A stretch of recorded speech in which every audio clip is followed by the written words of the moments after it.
Tell me about yourself. Where were you born and raised? I was born in Butte, Montana, to my knowledge. And then when I was quite young, we moved to the Seattle area, and I was up on Beacon Hill for a couple of summers that I can remember. And then moved to Southern California, down there until I was, in the first grade, 6 years old. And then we moved back to the Seattle area. And your mom and dad and Yeah, my brothers mother and my stepfather, actually. I didn't know my real father. ever. Well, I've heard some stories about him later on in life, but when I was a little kid, my first entered grade school was under my stepfather's name. Any siblings? Yeah, I got a sister that somewhere on the East Coast. Gotcha. And tell me about your home life growing up. What was that like? It was different. It was a few things left me kind of jaded, and some other things were real strong, good influences, Yeah. So we lived in the north end of the Aurora Bridge, about 2 blocks from the Aurora Bridge. From the what? 2 blocks north of the Aurora Bridge. Oh, gotcha. Okay. So if you know that area, where the bridge troll is now, that's where we used to go and play and hang out when it was raining, because you got to play in the dirt and it was out of the rain. Yeah. Yeah. And that, I don't know, I just watched kind of Seattle grow. Yeah. From that perspective. So you went to school in the area. Yeah, I went to BFA and I went to Hamilton, and then I went to Lincoln. In high school, what was your thing in high school? What were you and your crew doing in high school? I was kind of just trying to turn into a student, I looked at it and I said, I'm going to run as a small kid in class. I said, you're not going to play middle linebacker for the Chicago Bears, so you better start working on the books. And I started paying attention to my grades and stuff. Yeah. And from there, I just, you kind of watch things going. That was that hippie era and Vietnam. And what were you doing in that time? I was kind of cynical and jaded about both sides. You said, we're not going to get nothing in this world for free. Well, So, my dad used to tell me 2 things are free, right? Death and taxes. Well, yeah, but you just I know that's not it.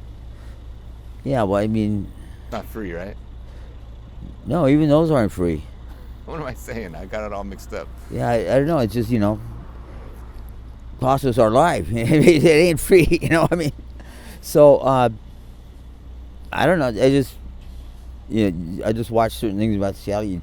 Seattle is a classic example of how we do a lot of good things and smart things, but then stupid shit, I remember that time when they talk about the monorail, and they couldn't decide about the monorail. It was costing what they said to the city $10 million a month to do nothing. All right, that's pretty. It's, wow. They could put a lot of homeless people through college. Yeah. If they really wanted to put it that way. Yeah. But you can always point your finger at other people. It's always somebody else's fault. Yeah. But that form of resources should be managed better, Yeah. College, after high school, where'd you end up? I went to Grays Harbor Community. Okay. Well, we were just talking about photography and audio and print stuff. And Yeah, that was Hamilton. That was the teachers in Okay, Hamilton. gotcha. That was one of the good influences in my life. The public school system, I got hit with really good teachers. Well, when you went to community college, anything? Engineering major, good teachers down there. Yeah. I just, I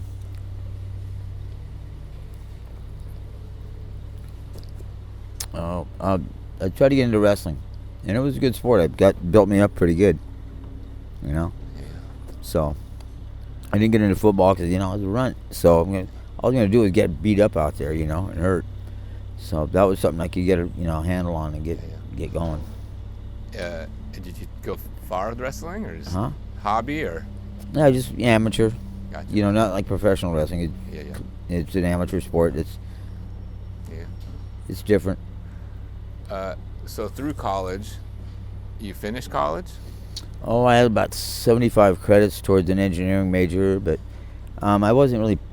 I was frustrated because I was just trying to generate. I was trying to get assignments in. I was generating paperwork. I wasn't really learning. Yeah. And you can't do that and be an engineer. Yeah, interesting. So, I just took some time off, and then I started studying again on my own, and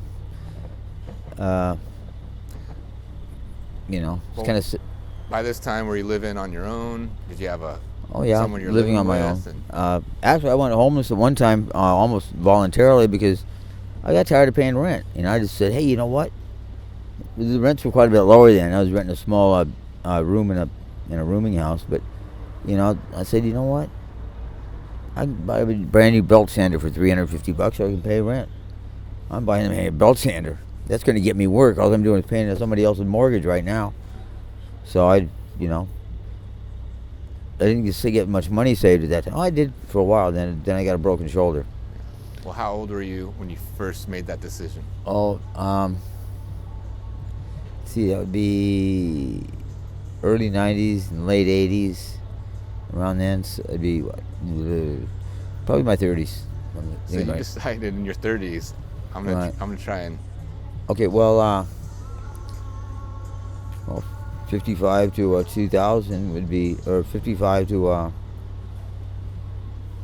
85 would be 30 years. So yeah, you know, late 20s, early 30s, and I actually had a locker. Yeah, probably had $20,000 worth of tools in it. You know, they're all bought brand new. They weren't hot. You know, had special cords made up that I like because I hate when the cords tangle and knot. You know. Well, what type of work were you doing to use those tools? Carpentry, remodeling. Gotcha. You know. Yeah. Just about anything. I took a couple trees down. You know, commercial painter sometimes. I worked in the crab shops, webbing crab pots. You know, for a couple of half seasons. Oh yeah. Just something to do, keep me busy, and trying to get another skill. Yeah. You know, and then yeah, just whenever I was out of work, I just fucking sat in the coffee shop and read books. You know, so. Kind of a jack of all trades. Yeah, at that time I was drug and alcohol. It was weird. It never even occurred to me. I said, Jesus Christ, it's been like 10 years since I smoked pot. You know? And I thought, you know, I probably smoked pot 2 or 3 times over a period of about 10 to 13 years. And my only drug of choice at that time was coffee. You know? Instead of going to the tavern and shooting pool, I'd go to the coffee shop and read books. Yeah. You know? Now, you know, it was interesting. Yeah. And you were unhoused at this time. Yeah. I had a storage locker for my tools. Oh, you had a storage place? Right, but I didn't live in it. Did you have a car? How did you haul these tools around? Usually the contractors I worked for just give me the keys to their truck. Gotcha. I had everything containerized. You know, all my tools were sorted by, you know, what they were. You know, drywall tools, painting tools, you know, hand tools and carpentry tools. You know, different sets of power tools. Gotcha. You know, and then I found out it was just they want me to go down and do something, and I just grab the truck, one of their trucks, or they come by and load up, and it was all you know, plastic totes. Mm-hmm. So they were fairly watertight containers. And it was this easy. I say, well, instead of going through and hand picking tools for each job, I throw everything on a cart, put it in the pickup truck, and gone. And it works out that, you know, sometimes like you're doing landscaping and you're getting dust on somebody's car because you're shoveling topsoil or something. So you cover the car with plastic, from painter's plastic. Yeah. And it's just weird little, or you build up, you know, little scaffolding because you got your carpentry tools, you know, on a painting job. It's, you know, obscure little things can just work out. I'm so curious. Did anybody like ask or notice like that you were unhoused or anything like that, or care? I didn't care. You didn't care. Yeah, and then it wasn't like it is now. It was, you know, there's people around. I just go on a construction site someplace and, you know, because I got a roof over my head, find a skid of drywall or something like that, and crash out on that. Yeah. It was clean. It was dry. Yeah. You know. Like you're saying, that's what you did then. It's not like that now. Well, there's too many people around, you know, and the cops are really paranoid about that, and it's, you know, hogging the place out and so on. Gotcha. That bothers me. Yeah. Well, so how long did that run go where you were doing construction, unhoused, and what was the next kind of chapter? I started getting back into some housing. I was just staying on places that I worked on, you know, and then I got thrown in prison for a while. So I got in a fight with some people, and they wouldn't leave me alone. So I got a second-degree murder charge on me. You know, supposed to do it about 10 years, and I did it about 11 years. And they still think that I'm obligated to put in community service. And I said, no, that's done in 2022. I was due to be released in 2018, 48 months of community placement. Puts me 2018, or 2022. And it's now 2024. What are you bothering me for now? Right. And they don't like my attitude. So. Gotcha. So, did you say you got out of prison in 2018? 2019. I was supposed to get out in 2018. Okay, so then you... Thereabouts, you know. It'd be midsummer. Gotcha. You know, I mean, depending on how you calculate it and stuff, but you can't work it too many different ways. I mean, it specifies on your judgment and sentence how many days. So when you get released from prison, you just go to the streets? Do they set you up? Like, They put me in housing. They have housing. Yeah, what do they call it? Transitional housing. Gotcha. And it was all right for a while, but you just felt like there was something creepy going on. It was supposed to be a drug and alcohol-free situation. I used to drink a few beers once in a while, but I never did drugs there.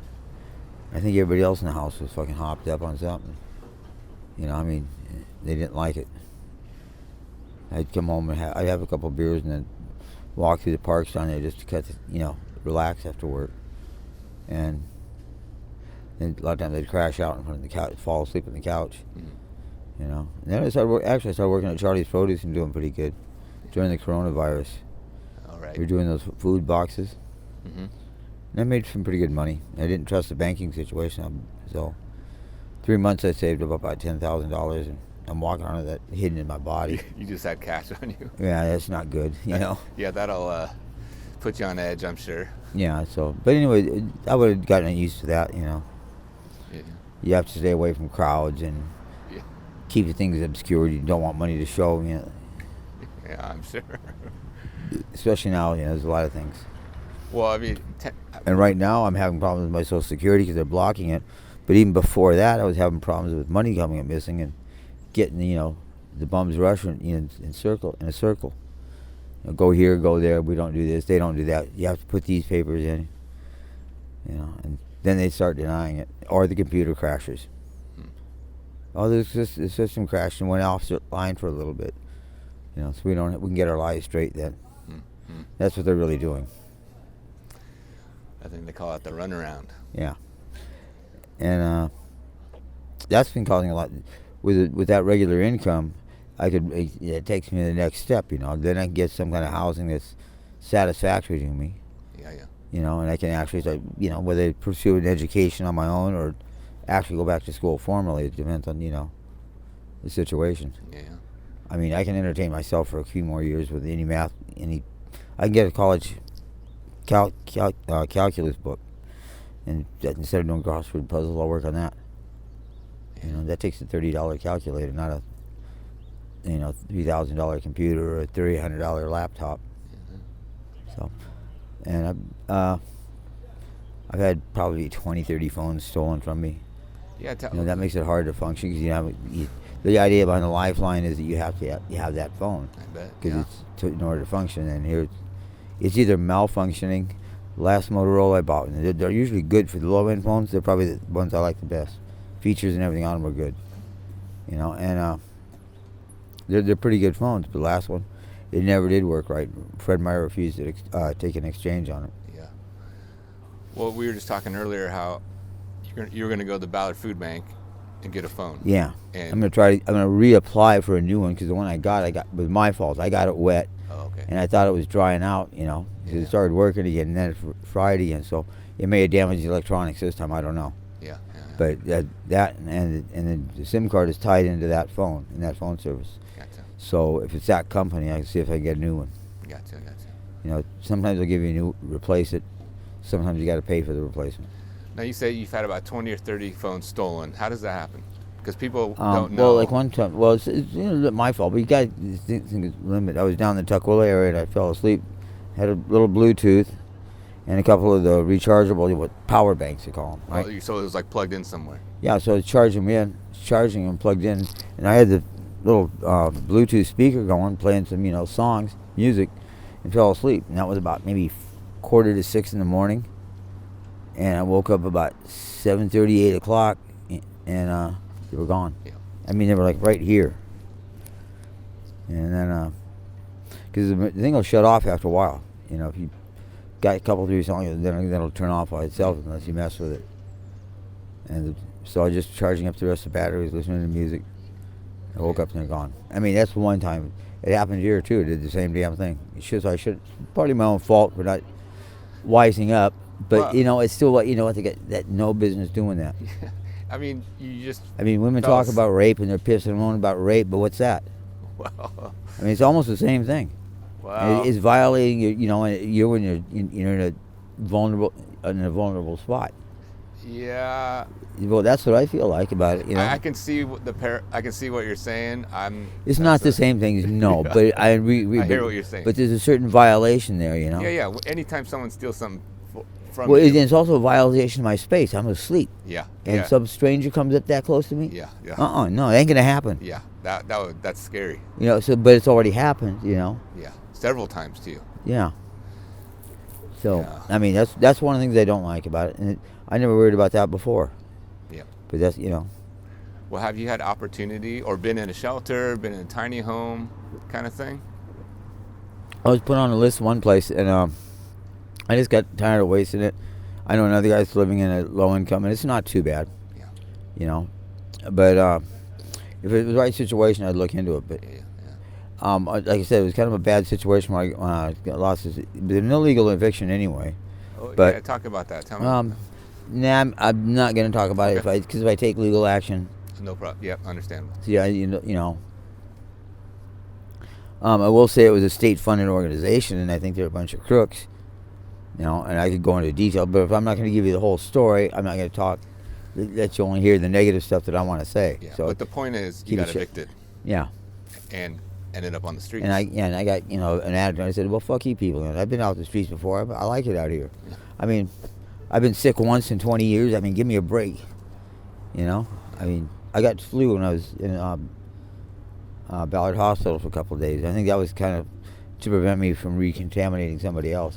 But they put me on some healthy antibiotics and some strong stuff, and that was only for a couple of days. But it was intravenous. Well, when you got evicted, how long ago was that? How long have you been on the streets this time? Oh, that would have been about 2022. A couple years then. Yeah. Gotcha. And I said, aren't you trying? I said, no, I'm not trying to get any place. I'm not that, I'm a little grungy right now, but I slept a lot. I had a blanket. They gave me a new blanket last night. I used it for a mat. I was plenty warm, And the nice thing about the rain, you get fresh air. Yeah. Well, so where did you sleep last night? A little overhang down on Ballard Avenue. Gotcha. Find some clean cardboard, throw that down. I had that in the blankets. Yeah. So use that for a mat. I gave that to somebody. Yeah. Well, tell me about that. You have friends, community? Oh yeah, there is a certain sense of community, but the local freaks and stuff like that. And I kind of get on their case about hogging the place out. That's one thing I just hate. What does that mean, hogging the place out? Oh, like when they're camped out in front of the library, and then all their garbage is left behind, and they start the little campfires on the cement, and just childish, petty shit. And it's inconsiderate, Yeah. Last question, John. Is there anything that you would want the people of Seattle to know? Oh no! Well, beware, because a lot of these things they talk about, that 1984 and stuff like that. I mean, there's things going on like that all the time. And it's hard to trust the government, but the government can't tell us what's going on. One thing about the Vietnam War, they found out that North Vietnam's best intelligence information on U.S. troop movements and activity was coming from the 6 o'clock news. They had report. I remember seeing reporters out there, and you can see him behind him, and the helicopter's blowing his clothes all over and his hair all over, and he's talking. He said, "Yeah," and the troops were loading up to do this, that, and the other. It was right there when it was happening. With a little bit on their own, they could see what was going to happen. Yeah. So I hear there's a. So Well, you can't trust government, but you can't trust anything in this world. You got to learn to think for yourself. yeah. Well, thanks for your time. I appreciate you opening up and talking and telling your part of your story. Yeah. All right. Right on. All right. I'll grab that little mic, take a couple pictures. Okay.